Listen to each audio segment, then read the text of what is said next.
last year saw India's highest ever GST collection, $270 billion, highest ever vehicle sales, 25 million, highest number of taxpayers, 104 million, manufacturing PMI, highest ever, 59.2, highest ever exports, $825 billion, highest ever jobs created, 46 million, highest ever forex reserve, 705 billion, highest ever Sensex, 86,000. Rahul Gandhi may believe that this is the hallmark of a dead economy, but Europe clearly doesn't. And just the right time, therefore, to sign the mother of all trady deals and taunt the father of all shady deals. Look, congratulations to everyone involved in this. It really is. I mean, it's really amazing. But there is euphoria, perhaps justifiably so. But let us not forget that this, and I speak as a layman out here, that this is exactly how economics and trade must operate at all times. To paraphrase Orwell, when he said, in times of universal deceit, even speaking the truth is a revolutionary act. So, in times of Trump, even reaching a tariff-less trade deal is a revolutionary act.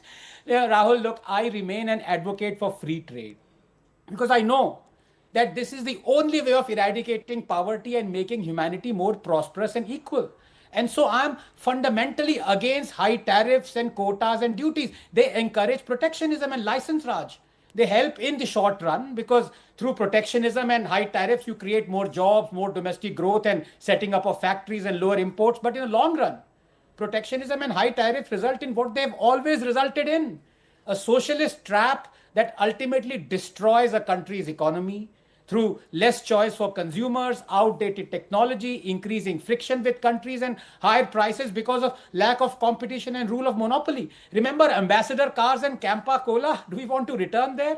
Protectionism is against Darwinian evolution, whose overarching fundamental is spirit of competition enabling survival of the fittest. That said, in taking to the spirit of competition in free trade, one cannot allow unfair trade practices and dumping of goods by dictatorships. So I think Modi did great when he did to pull out of RCEP. Effectively, that was a free trade agreement with China, a known currency manipulator that props up its companies underhand, indulging in unfair trade practices. On the other hand, Modi has done great to enter into an FTA with the UK, a democracy, and now with EU. The ultimate goal, Rahul, is a level and free playing field that encourages competition, respects and rewards intellectual property, and gives consumer a choice at reasonable cost. Just 30 seconds.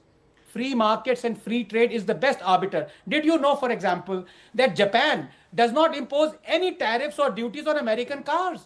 Because Japanese don't want to buy American cars as they are not as good as non-American cars. In fact, it is America that imposes tariffs on Japanese car makers, and yet Japanese car makers have roughly the same market share as American car makers in America.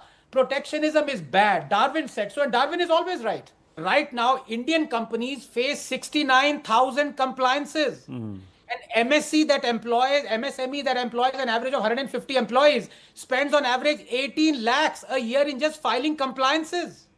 So, yes, we have to unshackle on our own accord as well. That goes hand in hand.